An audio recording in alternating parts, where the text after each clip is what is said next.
কি রে, তুই এরকম ভাবনা চিন্তা করছিস কেন? কি দেখছিস?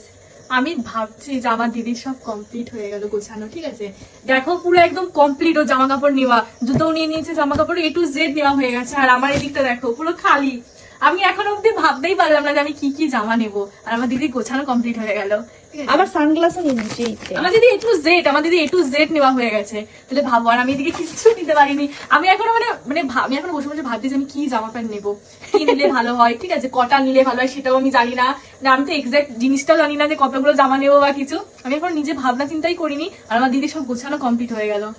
শুধু ভাবছি দিদি তুই কত গেলে পরে আমার দিদি আছে নিজে গোছাচ্ছে, পরের দিন হচ্ছে আমারটাও গুছিয়ে দেবে।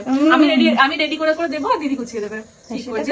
একটা টলি ব্যাগই রয়েছে, অন্যবার আমার একটা টলি ব্যাগ হয় তো আমি নিজেরটা যা হোক করে গুছিয়ে নিয়ে নিই একটা টলি ব্যাগে, ঠিক আছে? যেহেতু এবারে একটা টলি ব্যাগ আমরা দুজন নিচ্ছি, এদিকে হাফ ওদিকে হাফ, তো আমার দিদি গুছিয়ে দেবে পরের দিন আমার টলি ব্যাগটা এখানে, না আমার জামা কাপড় গুলো এখানে গুছিয়ে দিবি, ঠিক আছে? হ্যাঁ ঠিক আছে।